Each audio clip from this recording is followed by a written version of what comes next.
atau dasarnya itu seperti apa, gitu ya. Nanti mungkin saya nggak akan banyak, cerita, jadi saya minta nih teman-teman sambil googling juga ya, seperti biasa di kelas luring gitu ya. Oke. Nah, sedikit mengingat kalau materi genetik di prokariot itu ada 2 gitu ya. Jadi ada bakterial kromosom. Jadi kromosom bakteri ini itu adalah yang kalau kita bilang ini adalah genomnya si, eee, organismenya gitu ya. Ini kromosomnya si bakteri dan dia bentuknya adalah sirkular gitu. Packaging-nya kemarin saya sudah ada bilang ya, ada yang bentuknya seperti bunga gini, kemudian ada yang bentuknya rantai gitu ya, dan juga ada yang kemudian nanti kalau udah ini lebih apa, lebih di apa, packing-nya lebih kecil lagi itu dalam bentuk super foil-nya itu nanti kayak kayak motif anggrek Dayak kalau saya bilangnya, kayak gitu. Nah, kemudian selain bakterial kromosom, itu materi genetik di prokariot ada yang namanya plasmid, gitu. Plasmid atau biasa disebut dengan DNA ekstra kromosom, gitu ya. Itu merupakan materi genetik dari prokariot yang bisa berpindah-pindah, gitu. Dia bisa berpindah-pindah. Bisa sesama spesies, bisa antar spesies, seperti itu. Pun juga, kemarin kan ada ya, teori transformasi dari Bacteris S. aureus Streptococcus pneumoniae yang virulen ke yang non virulen itu, yang dipindah-pindahkan materi genetiknya kayak gitu. Nah itu, kalau misalnya masih sama-sama hidup, biasanya yang berpindah-pindah itu yang ini, yang bisa dipindah-pindahkan. Kalau ini soalnya yang namanya bakterial kromosom itu kan utama dan penting banget gitu loh buat kelangsungan hidupnya si organisme. Tapi kalau misalnya udah mati, ya ini mungkin bisa masuk gitu part-nya. Tapi yang jelas yang bisa dipindah-pindah itu adalah si plasmid ini, gitu. Oke.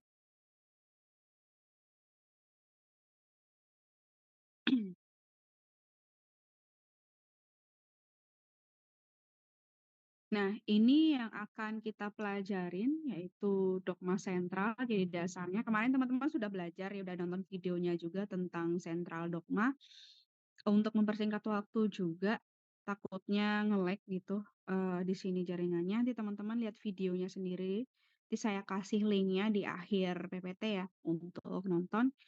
Jadi konsepnya dari sentral dogma di bioteknologi ini, itu adalah biologi molekuler. Tadi udah ada ya, soalnya ada yang namanya transkripsi dan juga ada yang namanya translasi. Transkrip dengan RNA polimerase gitu. Berarti yang mau diperpanjang adalah RNA. Berarti dari DNA menjadi RNA gitu ya, dengan RNA polimerase. RNA, berarti produknya adalah RNA. Polimer, oh berarti akan banyak RNA yang dibuat. Ase ini berarti adalah enzimnya. Jadi enzim untuk membuat suatu untaian RNA yang panjang. Seperti itu. Namanya RNA polimerase. Ini prosesnya namanya transkripsi. Gitu. Itu menjadi DNA matang. Nah, karena kita ngomongin prokariot gitu ya, jadi kita ndak ada yang namanya processing dari DNA menjadi RNA, gitu. Ini prokariot. Prokariot itu kan tidak ada membran inti sel ya, sehingga prosesnya semua terjadi di sitoplasma. Oke, semua proses dari transkripsi dan juga translasi di prokariot itu hanya terjadi di sitoplasma. Ya, itu penting teman-teman untuk pahami. Karena apa? Dia tidak punya membran inti sel gitu. Jadi semua prosesnya terjadi di sitoplasma. Jadi nggak ada lagi yang di dalam nukleus, nggak ada yang di luar nukleus, seperti semuanya terjadi di sitoplasma. Jadi dari DNA, kemudian jadi mRNA, kemudian ditranslasi oleh ribosom. Ribosom itu yang kompleks protein dan juga RNA, rRNA gitu ya. Jadi di dalam ribosom itu ada rRNA dan juga protein gitu. Untuk membentuk yang namanya rantai asam amino atau mungkin teman-teman masih ingat polipeptida gitu. Sampai sini ada yang mau ditanyakan dulu nggak? Pahamkah konsepnya?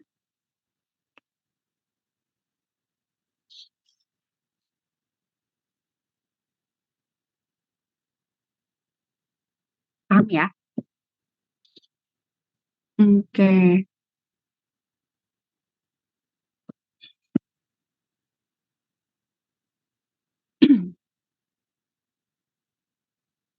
Nah, kemudian seperti judulnya hari ini, jadi DNA rekombinan itu apa gitu.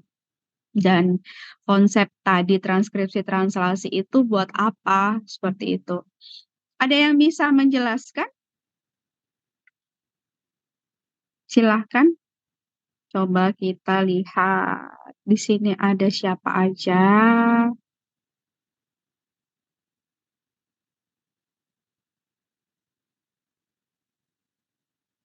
Ini tanggal berapa ya?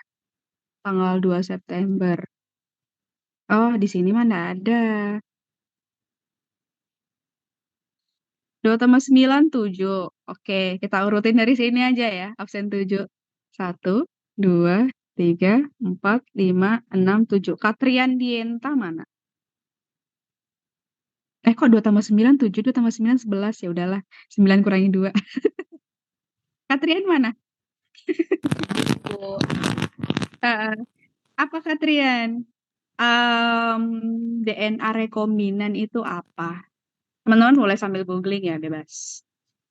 Hasil DNA kalian mencari tahu. rekombinan itu Mm-mm. adalah bentuk DNA buatan yang dibuat dengan menggabungkan atau merekombinasi dua atau lebih untaian benang DNA yang dalam keadaan normal tidak berpasangan atau terjadi bersamaan. Menggabungkan dua atau lebih DNA. Untaian benang DNA yang dalam Mm-mm. keadaan normal tidak berpasangan atau terjadi bersamaan. Dalam keadaan dalam keadaan normal tidak berpasangan nih gimana maksudnya? Berarti dia dari satu sumber yang sama atau enggak nih? Katrian kelas apa sih? Kelas C apa kelas D? Pasti itu. Kelas C. Heeh. Gimana menurutnya? Menurutnya lagi, menurutmu?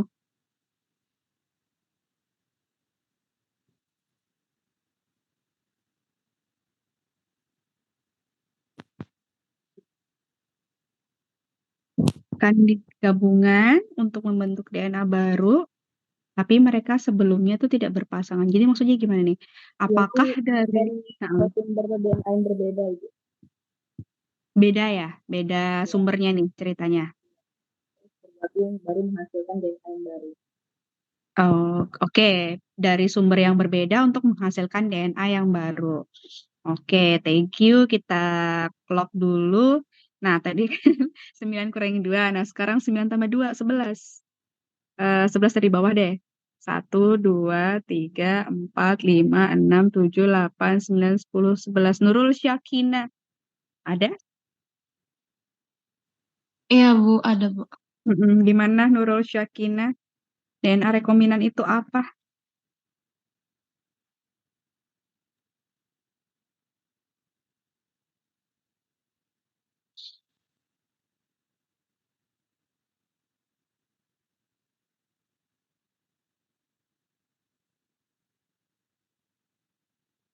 Jadi DNA rekombinan itu molekul DNA yang dihasilkan oleh penggabungan dua atau lebih dari Mm-mm. segmen DNA yang berbeda menjadi satu molekul baru, Ibu. Oke, penggabungan dua atau lebih segmen DNA yang berbeda menjadi satu molekul DNA yang baru. Berbedanya ini masih dalam satu organisme juga nggak? Kan kalau tadi si Katrina tadi kan bilangnya, si Dinta tadi kan bilangnya em, beda gitu. Kalau hasil yang didapat Nurul Syakina beda apa sama?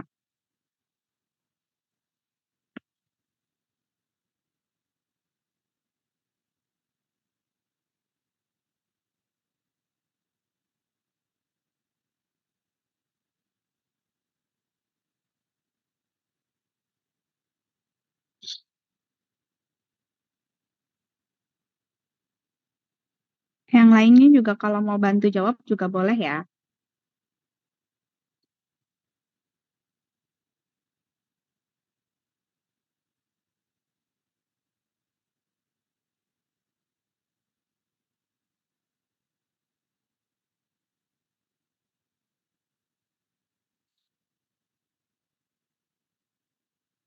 DNA Beda, rekombinan. Ibu. Beda ya. Oke, Iya, thank Ibu. you. Nah, terus saya Iya, tanya Bu. nih ke teman-teman. Antara DNA rekombinan dengan hybrid itu sama atau enggak? Coba teman-teman cari tahu. DNA rekombinan sama hybrid itu sama atau enggak? DNA rekombinan versus hybrid. Nah, coba cari. Sama apa enggak sih?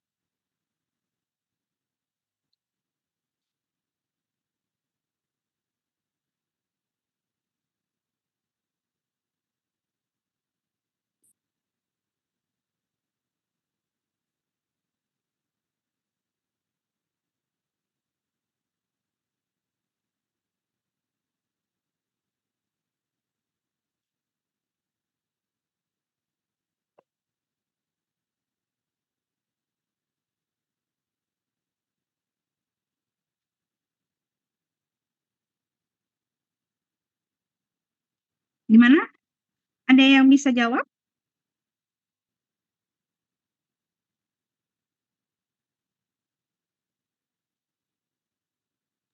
Tidak sama, Ibu. Tidak sama. Bedanya apa?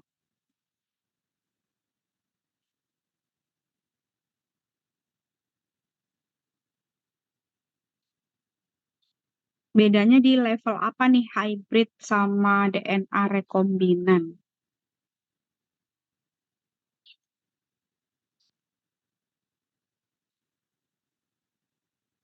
Bedanya dalam konsep pembentukannya, Bu, sama hasil dan aplikasinya. Proses apa ya pembentukannya gimana?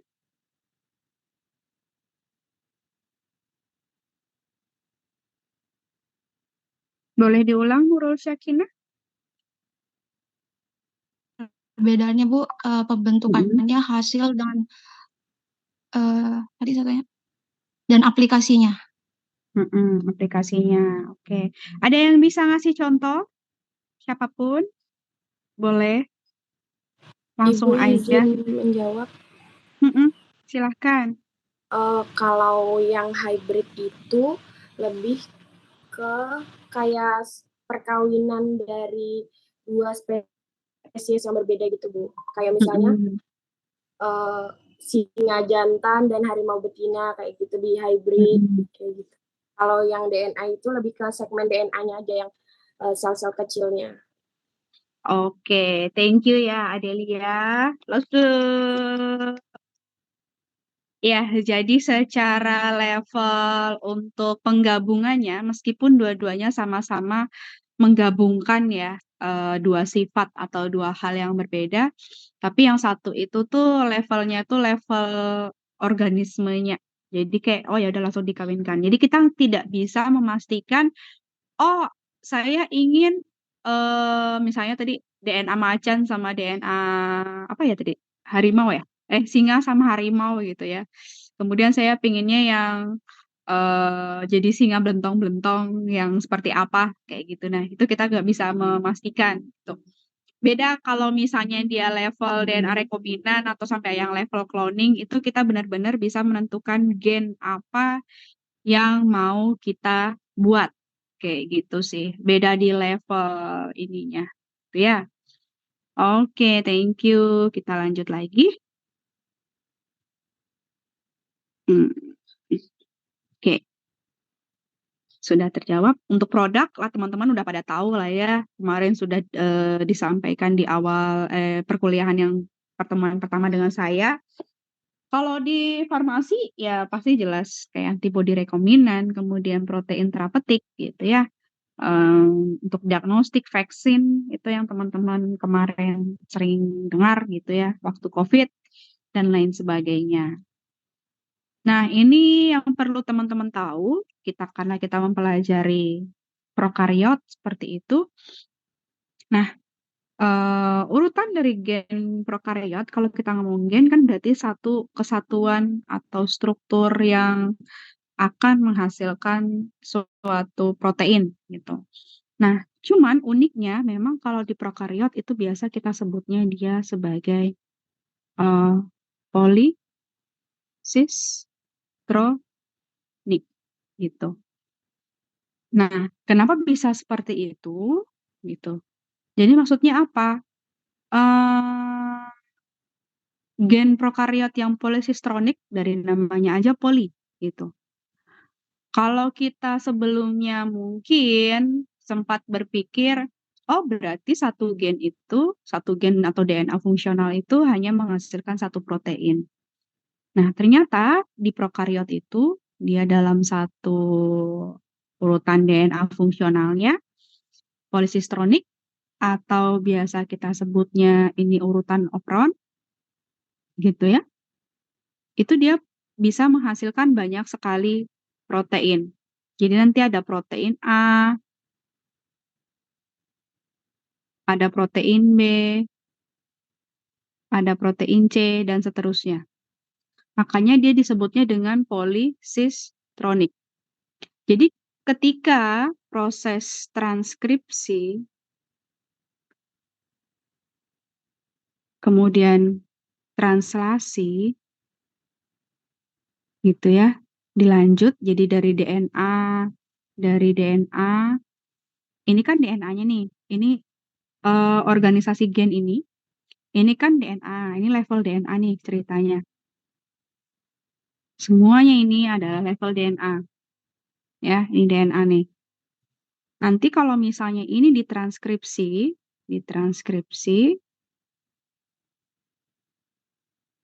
oleh RNA polimerase, karena kita mau bikin RNA kan kalau proses transkripsi itu, nanti urutannya mRNA-nya itu,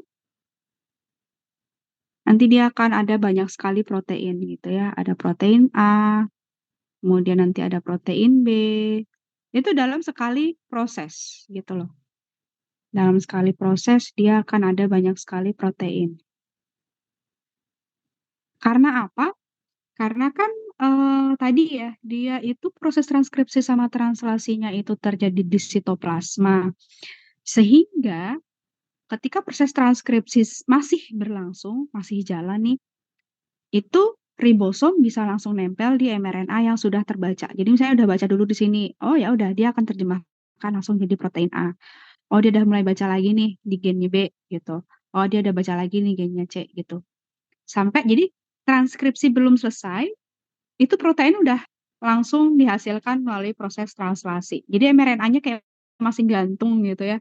Masih gantung di RNA polimerase sama di DNA gitu. Itu udah dibaca sama ribosom. Itu makanya kenapa dia lebih efisien gitu. Kalau misalnya kita menggunakan prokariot sebagai sel untuk produksinya nanti. Jadi yang perlu teman-teman tahu dari organisasi gen prokariot itu bahwa dia ini adalah polisistronic yang artinya dia itu menghasilkan atau memiliki banyak gen penyandi protein dalam satu mRNA-nya kayak gitu ya. ini secara umum, gitu. Nah, kemudian isinya di dalam itu seperti apa sih, gitu. Bentar ya. Mohon diinfokan kalau sudah dimulai ya, Kadek ya.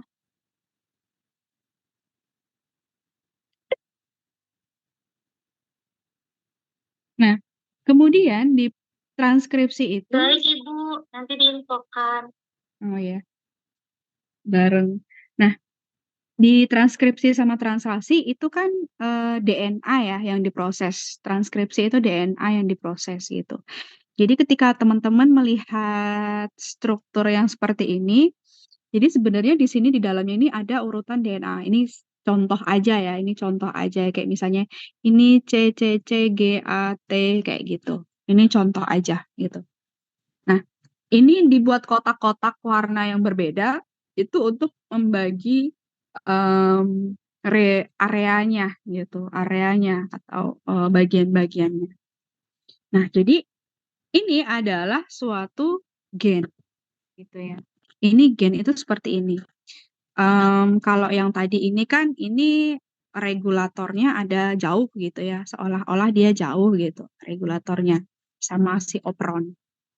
Kalau operon ini yang dia akan nanti menghasilkan mRNA gitu ya.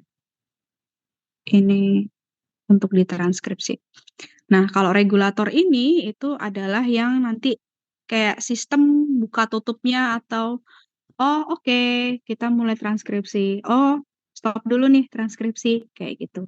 Itu adalah regulator gitu. Ya. Ini sama aja sih sebetulnya dengan daerah sini gitu. Ini cuma lebih dipersingkat aja. Jadi ada yang namanya area atas. Area atas ini tuh maksudnya apa sih? Upstream atau hulu gitu ya. Itu adalah area sebelum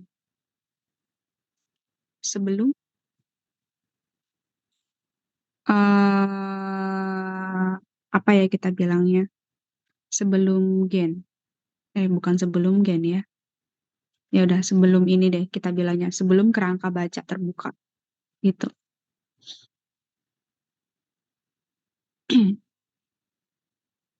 Upstream atau hulu itu berarti sebelum. Kalau downstream berarti hilir itu sesudah. Jadi ada area sebelum kerangka baca terbuka. Ini yang nantinya menyandikan protein. Ada yang kan kalau karena ini polisistronik ya, nanti ada yang A, B, C, D gitu ya.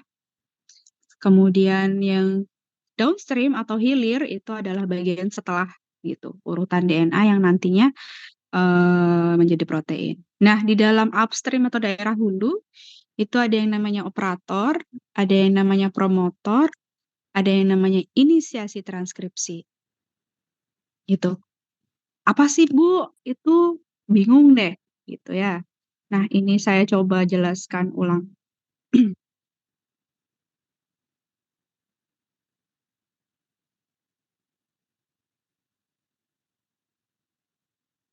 Nah, jadi aduh ini warnanya gini ya. Jadi ini misalnya adalah urutan DNA gitu ya, urutan DNA gitu ya. Urutan DNA, kemudian kan dari 5 ke 3 gitu ya.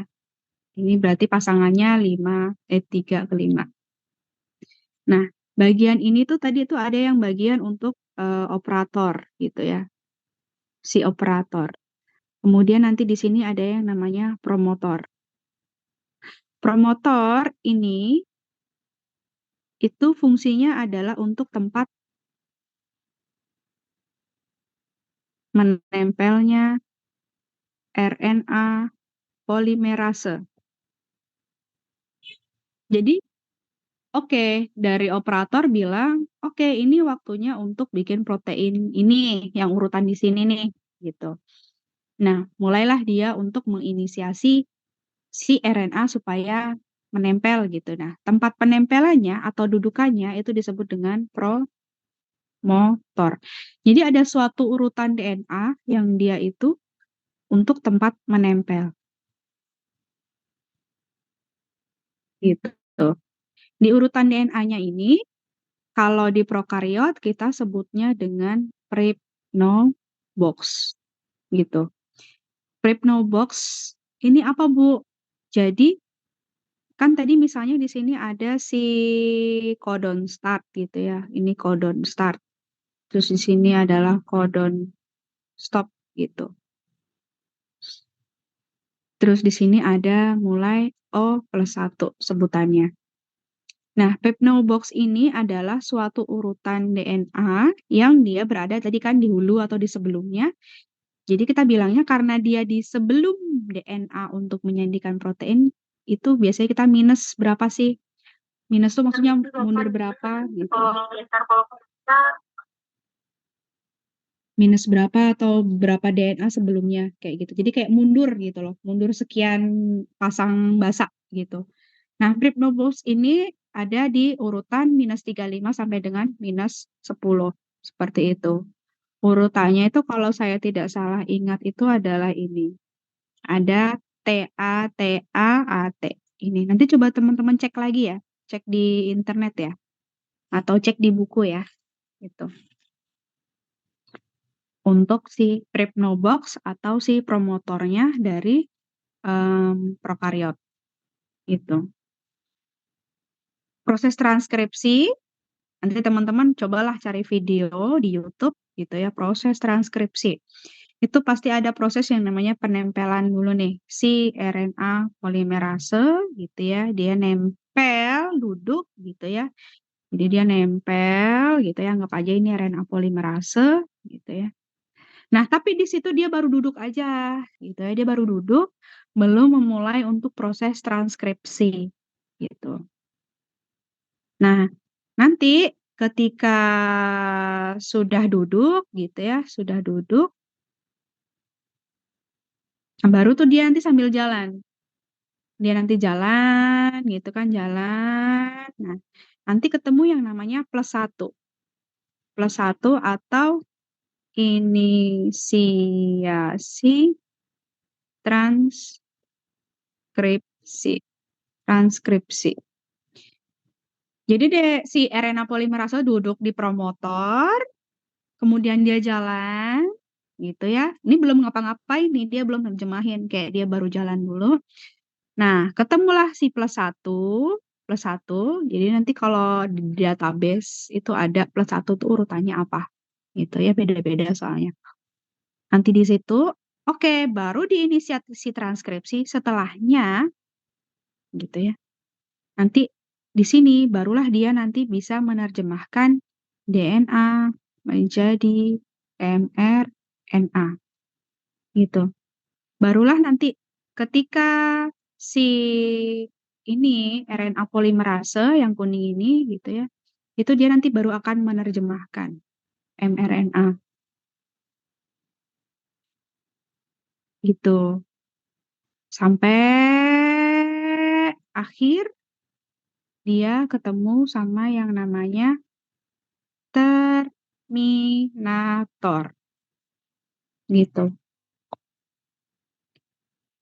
Nanti kalau sudah ketemu urutan terminator, jadi di sini ada suatu urutan gitu ya. Kayak misalnya ini ada urutan promotor ya, yang di -35 sampai dengan -10 gitu ya. Nah, itu buat duduk. Nah, ketika nanti ketemu +1 dia menyandikan DNA jadi mRNA. Oke. Kemudian nanti ketemu di terminator, ada urutan terminasi. Nanti si ini RNA polimerase itu akan lepas gitu ya. Dia lepas. Melepaskan diri. Selesai. Di situ yang namanya proses transkripsi. Ada yang mau ditanyakan dulu? Silahkan.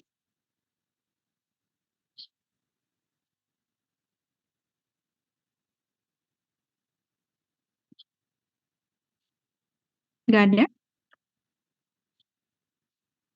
Oke, kalau nggak ada, kita balik lagi.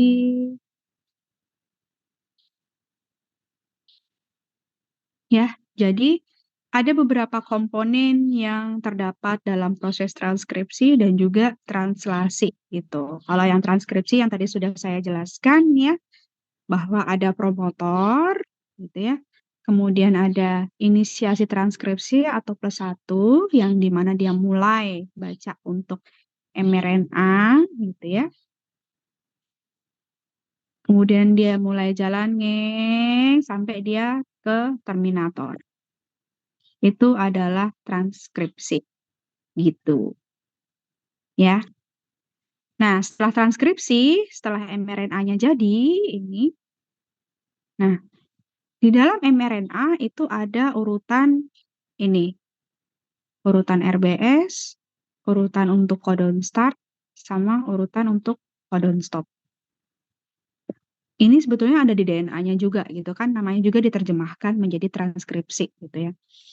Nah, di mRNA-nya itu tadi yang ada urutan RBS, kemudian nanti dia ada urutan codon start, ada nanti yang namanya urutan codon stop gitu. Nah,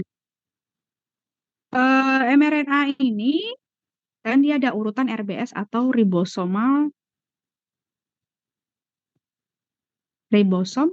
binding site gitu. Jadi adalah sisi pengikatan ribosom gitu. Jadi nanti kalau teman-teman ingat buka lagi video yang sebelumnya, yang kemarin yang minggu lalu, itu ada sisi untuk ribosom menempel di mRNA. Namanya adalah RBS. Jadi kalau belum ketemu urutan RBS, itu si ribosom nggak akan nempel. Ya, kan yang pertama kali nempel, nanti kalau teman lihat di video itu ada si yang unit kecil dulu nempel di RBS gitu ya. Nah, kalau di prokariot namanya itu adalah Shine-Dalgarno, urutan Shine-Dalgarno gitu. Nempel dulu, jadi sama kayak transkripsi, RNA-nya nempel dulu atau duduk dulu ya, belum baca ya. Nempel dulu di RBS, habis itu nanti dia jalan. Jadi dia pasti akan menemukan urutan mRNA ya, banyak gitu. Sampai nanti dia ketemu codon start A, U, G. Ya, ini metionin gitu. Jadi RBS itu tidak akan menyandikan protein kalau belum ketemu si AUG. Kayak gitu. Ya. Jadi dia hanya jalan aja. Kalau dia mau di sini ada C, C, G, A, T, sorry, nggak ada T ya kalau di mRNA. C, C, G, A, U, C gitu. Ini nggak akan diterjemahin jadi protein.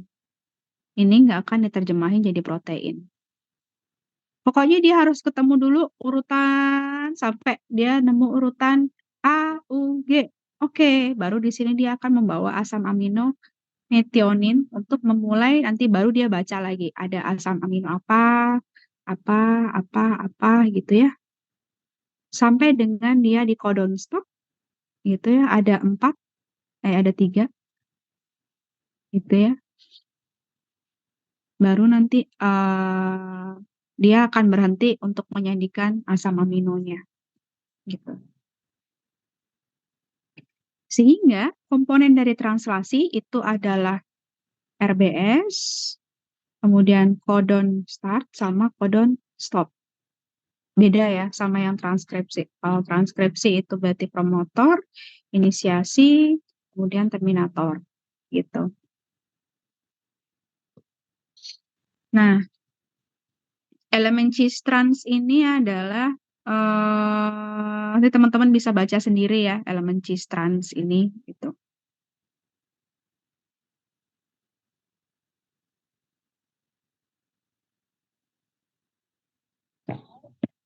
Kalau cis itu adalah urutan DNA-nya. Jadi kalau misalnya tanya, oh elemen cis dari proses transkripsi itu apa? Oh berarti yang urutan DNA. Urutan DNA berarti kan tadi ada si promotor, kemudian inisiasi transkripsi, sama terminator. Ini adalah cis. elemen cis atau elemen DNA.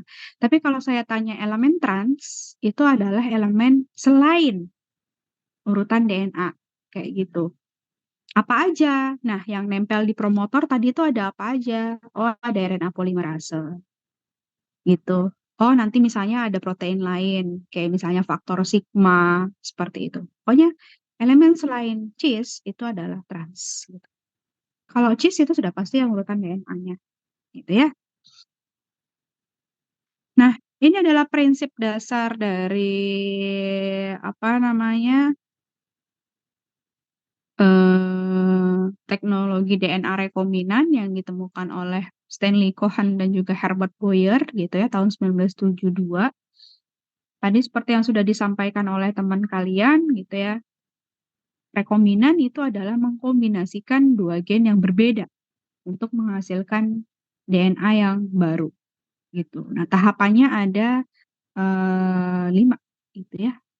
Ada persiapan DNA-nya, kita nyiapin apa yang mau disisipkan, ini adalah apa yang mau digabungkan, ini adalah kurirnya gitu ya. Ini adalah paketnya lah kita bilangnya. Paket atau DNA target. Gitu. Nah, setelah itu, nah bagaimana cara untuk mengkombinasikan keduanya? Seperti yang teman-teman tahu, kalau misalnya si plasmid itu kan dia sirkuler ya. Sirkuler gitu. Aduh, ya pokoknya sirkuler gitu. Nah, cara untuk memasukkan sesuatu ke dalam sini, gitu ya, kita mau masukin sesuatu ke dalam sini, nambahin, itu kan dia berarti harus dipotong, gitu. Proses pemotongan dan penyambungannya itu disebut dengan proses restriksi dan juga ligasi, gitu.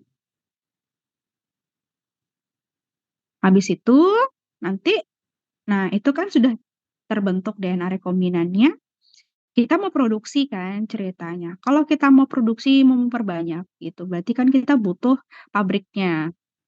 Pabriknya dari mana? Pabriknya itu adalah sel inang gitu ya. Nah, karena kita materinya tentang prokariot, berarti kita bicara tentang sel inang yang prokariot aja. Seperti itu. Habis itu, kita paksa masuk tuh DNA rekombinannya ke dalam sel prokariotnya gitu ya, supaya dia nambah banyak ya, multiplication gitu ya, supaya dia bermultiplikasi. Tuh. Kan juga selain itu dia juga multiplikasi DNA dan juga multiplikasi sel gitu kan. Dia nambah tumbuh gitu. Nah, kita mau ngambil untuk proses produksi itu harus diseleksi dulu gitu ya. Namanya dengan seleksi transforman gitu ya. Seleksi transforman itu adalah menseleksi apakah DNA itu yang DNA rekombinan kamu itu masuk gitu ya. Masuk gitu ya ke dalam sel inang. Itu adalah seleksi transformasi. Nah, sedangkan kalau deteksi DNA sisipan itu adalah kalian mendeteksi gitu, apakah fragmen ini beneran menyisip ke dalam. Seperti itu. Ya.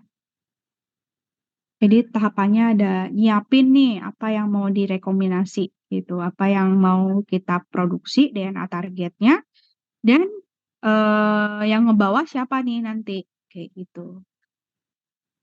Kemudian habis itu cara masukinnya supaya dia bisa masuk gitu ya ke kurirnya tadi itu pakai proses yang namanya restriksi dan ligasi. Nah, terus untuk memproduksinya berarti kita butuh sel inang. Nama prosesnya adalah transformasi jadi supaya bisa masuk gitu ya. Masuk ke dalam sel gitu. Kemudian kita seleksi dia, seleksi itu beneran udah masuk belum nih gitu ya ke dalam si sel inangnya.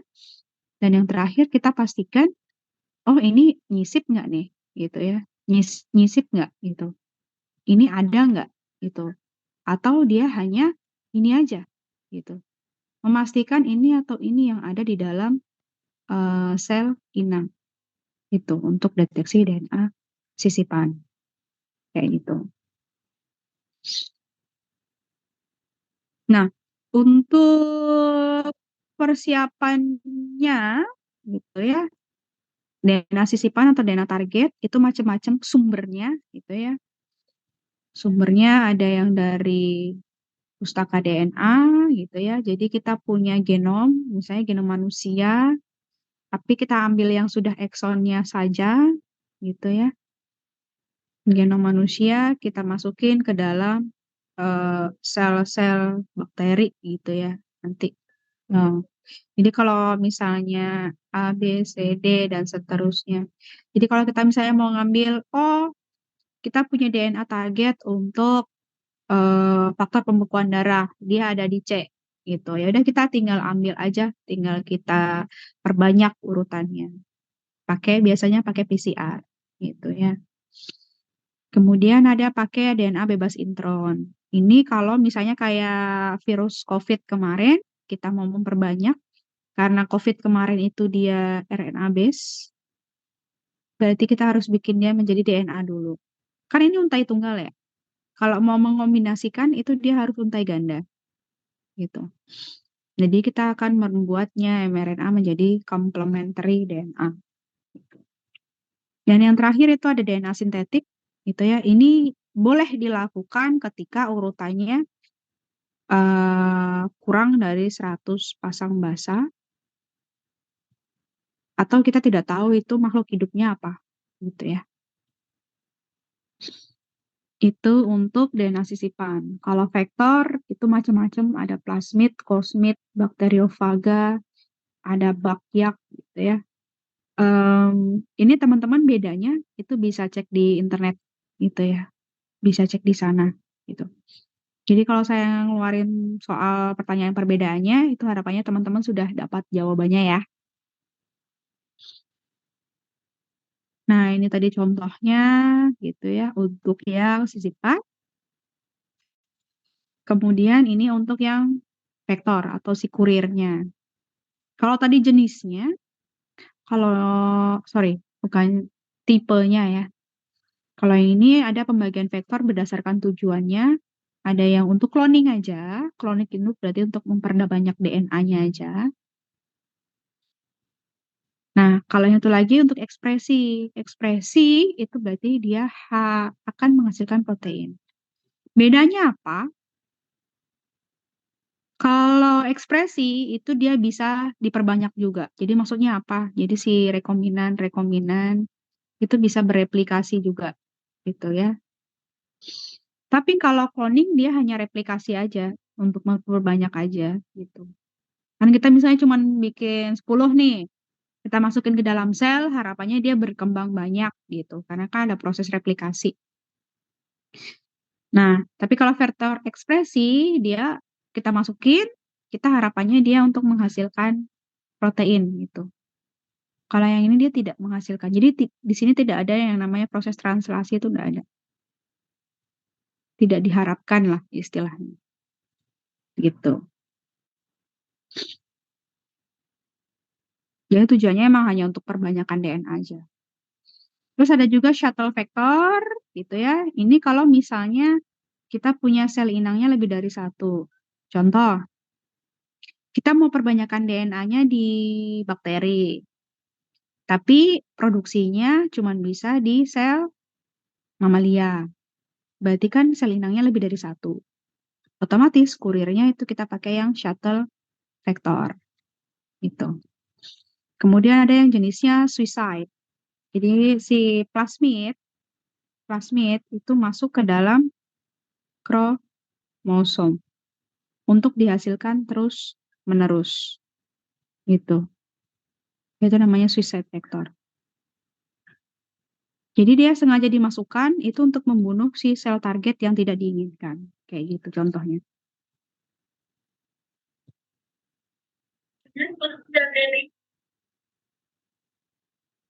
Kemudian, aduh,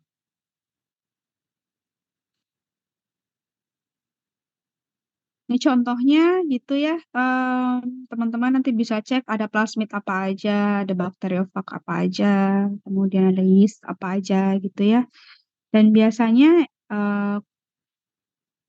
PPPP ini artinya adalah plasmid gitu ya. Kalau lambda gini berarti dia yang tadi yang untuk bakteriofag gitu ya. Y ini berarti yang yak tadi ya, yang yeast vektor gitu. Kemudian ini macam-macam ya. Setiap plasmid itu ada beberapa karakteristik. Jadi contohnya ini gitu ya, ini ada plasmid GMT atau pGMT. Nah, dia punya karakteristik bahwa dia memiliki yang namanya nih ampicillin resisten. Jadi dia punya gen resistensi ampicillin gitu ya. Kemudian dia punya urutan LAC-Z sebagai tempat untuk menyisipkan. Jadi yang namanya menyisipkan itu tidak sembarangan ya. Ada sisi penyisipan yang disebut dengan MCS atau multiple cloning site gitu ya. Jadi menyisipkan si DNA target kita itu nggak sembarangan di dalam plasmid ya. Jadi ada area yang namanya multiple cloning site gitu ya, yang nanti bisa kita pilih gitu tentukan. Ini karakteristik lainnya ukurannya nih, ukurannya ada 3115 pasang basa. Pasang basa tuh ini nah A, G, C, T, A, G, A, C. Nah ini kita bilangnya ada 1, 2, 3, 4, 5, 6, 7, 8, 9. Kalau kayak gini berarti ada 9 pasang basa. Ya, kalau 3115 berarti urutannya adalah 3115 pasang basa. Gitu. Bobot molekulnya. Untuk DNA, bobot molekulnya itu kita bilangnya pakai pasang basa. Bahasa Inggrisnya adalah base pair. Gitu. Oke, ini adalah contoh dari peta suatu plasmid gitu. Kemudian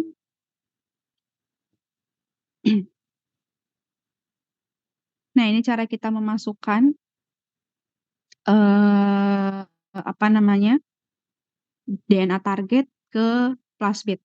Jadi ada proses yang namanya restriksi dan juga ligasi. Restriksi itu adalah pemotongan gitu ya secara spesifik gitu ya. Restrik kan berarti kan kita memisahkan ya antara bagian ini sama bagian ini. Restriction gitu. Jadi kayak oh ini khusus, ini spesial gitu. Restrict gitu. Jadi dipisahkan dengan urutan yang spesifik gitu. Dan biasanya urutannya ini tuh palindrom. Apa itu palindrom? Kalau misalnya teman-teman baca GATTC ya dari sini ke sini. Nah, dari sini ke sini itu juga sama. GATTC gitu. Itu namanya dengan urutan palindrom. Seperti itu. Ya. Nah, kemudian proses pemotongan gitu ya. Jadi maksudnya gimana sih Bu memotongnya ini? Nah, maksudnya tuh gini. Ini ada plasmid. Kan tadi ada yang namanya multiple cloning site. Nah, untuk kita bisa masukin atau menyisipkan urutan ini kan DNA target nih. Gitu kan. Kita mau masukkan dia ke dalam sini. Nah, kita harus potong bagian sini, bagian MCS, itu ada caranya, yaitu dengan enzim restriksi tertentu. Kayak gitu. Nah, pilihan enzim restriksinya taunya dari mana, Bu? Taunya dari sini. Nah, taunya dari sini. Jadi, kita mau masukin di sini, gitu ya, si DNA target kita yang merah ini, mau masukin di situ, kita potong pakai yang namanya enzim restriksi. Enzim restriksinya apa aja, Bu? Di peta plasmid biasanya dia sudah kasih nih. Ini adalah semua enzim restriksi yang bisa dipakai gitu. Tapi ada syaratnya gitu. Urutan yang ada di enzim restriksi tidak boleh memotong DNA target. Maksudnya apa? Maksudnya adalah nih, enzim restriksi ini itu dia punya urutan-urutan. Kayak misalnya, oh yang ini tadi ya, GA, T, TC gitu. Di DNA kita yang akan menyandikan protein itu nggak boleh ada urutan ini. Bolehnya di bagian ujung-ujungnya aja. Tapi jangan yang menyandikan protein. Seperti itu. Paham nggak kira-kira? Jadi misalnya kita punya urutan DNA nih. G, A, T, T, C. Gitu ya. Nah, terus ada bla bla bla bla bla bla bla bla bla bla bla bla gitu. Nah, yang menyandikan protein misalnya adalah area ini. Gitu ya. Yang menyandikan protein itu adalah area ini. Nah, ini boleh gitu ya. Kalian boleh pakai enzim restriksi si EcoR1. Itu boleh. Karena dia tidak akan memotong di sini gitu. Kalau motong di sini DNA protein kalian itu tidak akan berhasil diproduksi gitu. Jadi maksudnya kalau misalnya kita pakai contoh yang atas ini ya. Ada urutan DNA, ada bla bla bla bla bla, kemudian ada G, A, T, C, bla bla bla bla bla bla. Nah, ternyata GATC ini itu masuk dalam yang namanya DNA yang akan menyandikan protein. Gitu. Otomatis ini enzim apa namanya nih? AU3 kah? SAO3A1 itu ini tidak boleh dipakai. Ini tidak boleh dipakai. Karena nanti dia akan memotong di bagian yang menyandikan protein. Meskipun di ujung sini ada ya GATC juga. Tapi di dalam yang DNA menjadikan protein ada, itu kalau bisa jangan dipilih seperti itu. Ya. Jadi pilihlah yang dia tidak ada di urutan DNA target protein. Gitu. Ujungnya ada yang ujung tumpul, ada yang ujung lancip gitu ya. Jadi nanti kalian akan memperoleh seperti ini. Oh, ini misalnya udah kepotong nih, tut gitu kan.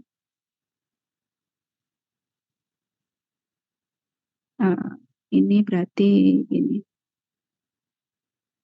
Gitu.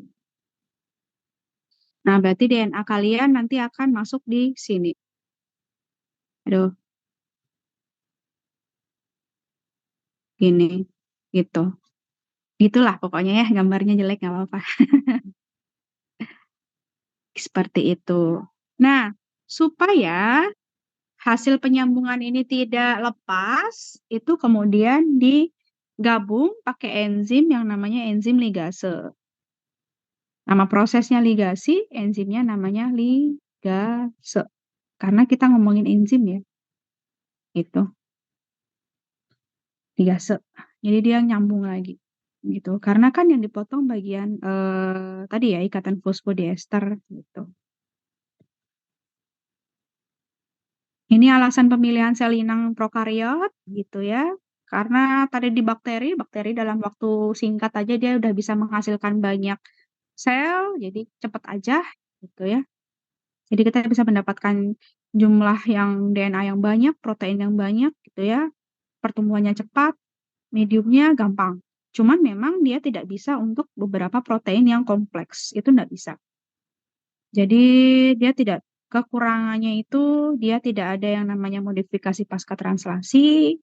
kemudian tidak mampu menghilangkan intron karena kan dia tidak punya ini ya, apa namanya, membran inti sel, gitu ya.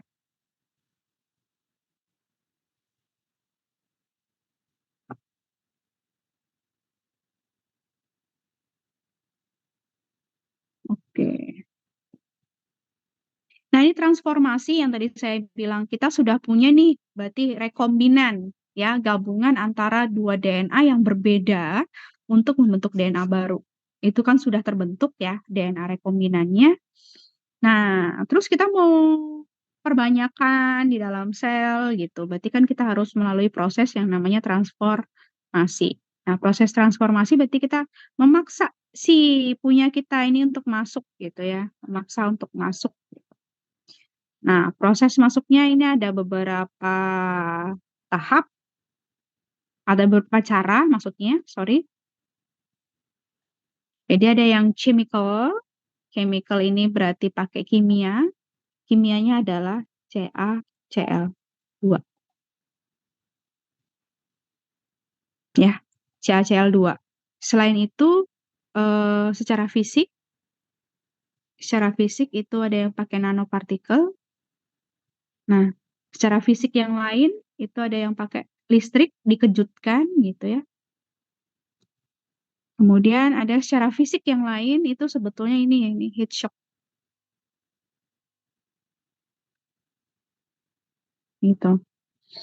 Nah, maksudnya apa? Jadi kita memaksa untuk si membrannya ini kalau misalnya teman-teman lihat, itu kan sebetulnya nggak bisa sembarangan masuk ya.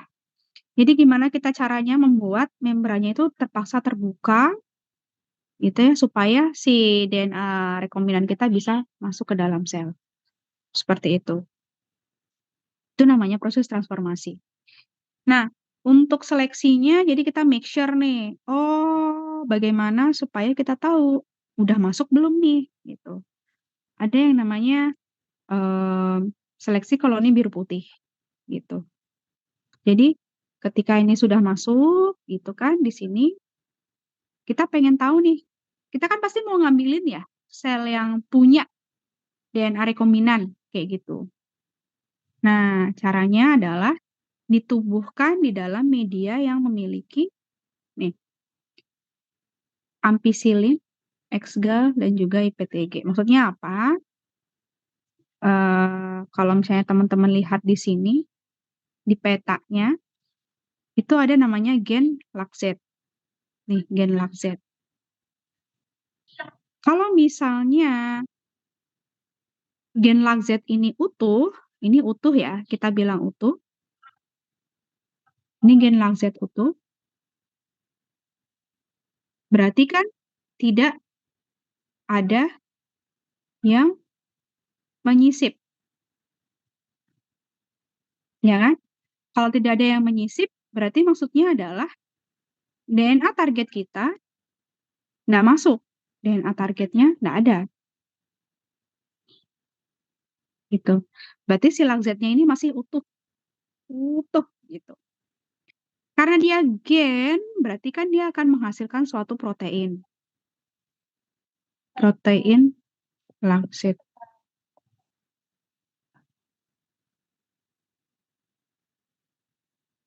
Ya, protein LAC-Z. Jadi kalau misalnya si LAC-Z-nya utuh, itu tandanya si DNA target tuh nggak nyisip. Kita balik deh.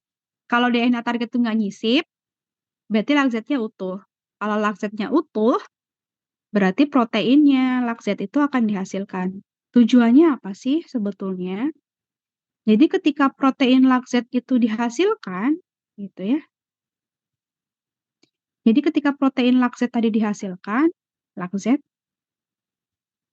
protein ya. Kalau protein kita nulisnya gede. Nah, ketika protein LAC-Z ini dihasilkan, dia itu bisa mencerna yang namanya X-gal. Nih. Dia bisa mencerna atau memanfaatkan X-gal yang ada di media. Makanya di media kan tadi ada X-galnya ya. Jadi di media untuk transseleksi ini ada X-galnya. Nah, kalau bisa mencerna itu, otomatis koloninya itu warnanya akan putih. Sorry, biru. Maaf. Kalau misalnya lakzetnya utuh, terbentuk, dia ada X-galnya, ini makanya koloninya warnanya biru. Yang ini, gitu ya. Ya, tadi kalau misalnya DNA nggak nyisip,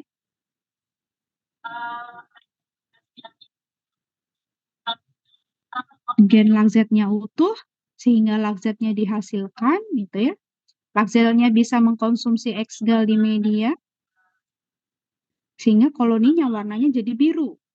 Seperti itu. Itu artinya, kalau yang koloni biru ini berarti plasmidnya masuk.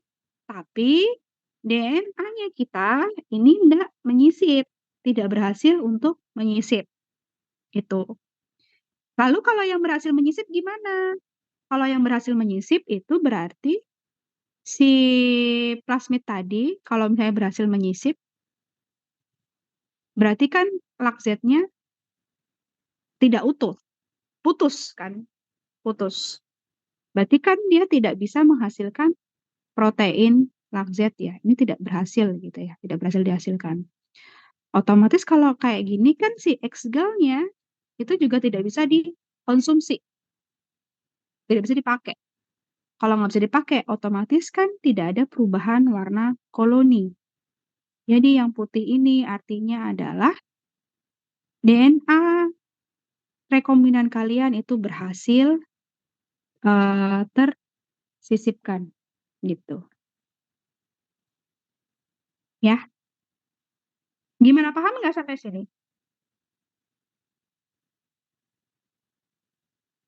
Ada yang mau ditanyakan dulu nggak? Silahkan.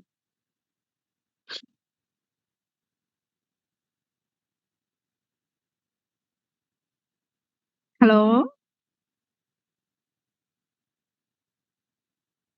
Nanti kalau misalnya masih belum paham, di pertemuan minggu depan kita ini lagi ya, review lagi ya hasilnya. Nah, itu tadi kalau misalnya deteksi koloninya yang mana sih, ini benar nggak gitu. Jadi logikanya kalau misalnya tadi kan ada 3.000, saya lupa, 3.195 pasang basa ya, kalau nggak salah. Terus misalnya DNA sisipan kita itu adalah 100 pasang basa. Otomatis total ukurannya adalah 3.295 pasang basa. Berarti lebih berat. Gitu ya. Ini lebih berat. Ini kalau misalnya dia sendirian. Ini adalah plasmidnya. Ini adalah sisipannya. Ini adalah rekombinan. Jadi kalau misalnya kita cek dengan menggunakan elektroforesis. Jadi elektroforesis itu adalah untuk memisahkan berdasarkan bobot molekul. Gitu. Nah, misalkan berdasarkan bobot molekul. Logikanya, semakin dia berat, itu semakin sulit ya untuk lari bahasanya. Jadi kayak orang kalau misalnya, anggap aja ini sama-sama bukan olahragawan ya. Kalau dia bobotnya lebih berat, itu kan berarti larinya akan lebih lambat.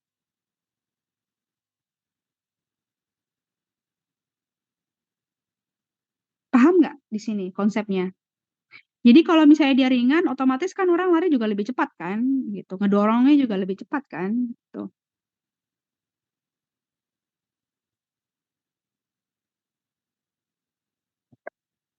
Ya, jadi ketika kalau misalnya dijalankan gitu ya, di running, di elektroforesis, koloni yang berwarna putih, ini kan berarti ada sisipan. Ini yang koloni yang warna putih ya. Kalau yang nggak ada sisipan, plasmid doang, berarti kan dia warnanya biru. Gitu. Jadi kalau kita jalankan di dalam suatu elektroforesis, ya di sini kelihatan kalau koloni putih itu posisinya ada di atas, gini ya. Karena dia lebih berat, gitu ya. Lebih berat berarti dia lebih lambat untuk berjalan, gitu. Ya ini kan 3.200 bla bla bla sekian. Yang koloni birunya itu dia lebih ringan, dia 3.100 sekian. Gitu. Itu adalah konsep dari elektroforesis. Jadi kalau memang hasilnya ternyata koloni putih benar gitu ya, dia ada di atas, oh berarti benar ini sudah tersisip. Yang koloni biru ada di bawah. Oh ya udah benar, berarti dia tidak tersisip di situ. Gitu. Nah, untuk memastikan lagi itu teman-teman bisa pakai yang namanya sequencing. Sequencing nanti beneran diurutkan gitu ya, DNA-nya tuh apa, benar nggak ada sisipannya di sini gitu ya. Jadi misalnya, oh di area sini, nanti teman-teman cek, oh beneran udah tersisip. Oh berarti benar gitu ya, aman. Itu ya siap untuk diproses produksi. Gitu. Gimana? Nanti mungkin kalau masih ada yang kurang jelas, pusing ya. Apa ini Bu? Bulat-bulat gitu. Minggu depan kita minggu ini lah ya, minggu ini sorry. Minggu ini kan kita ngomongin tentang eukariot. Prinsipnya masih sama, cuman beda di sel inangnya aja sama cara seleksinya. Gitu. Jadi nanti kita akan ulangi lagi konsep dari teknologi DNA rekombinan ini. Gitu ya.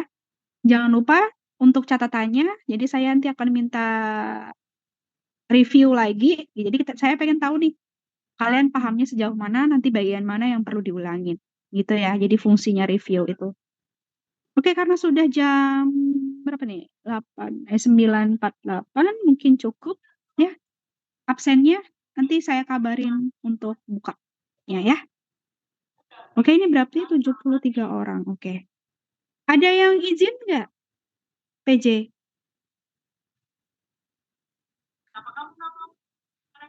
Halo PJ? Rani, gimana Ran?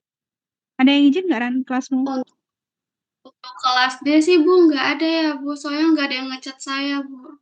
Oh, dicek aja ya teman-temannya yang mungkin nggak hadir gitu.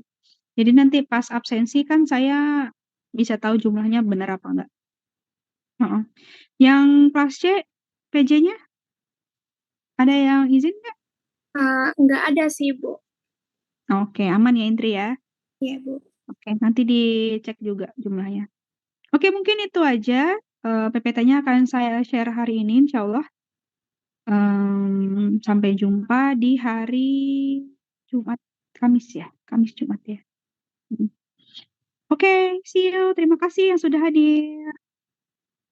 Terima kasih Bu. Assalamualaikum warahmatullahi wabarakatuh. Waalaikumsalam warahmatullahi wabarakatuh.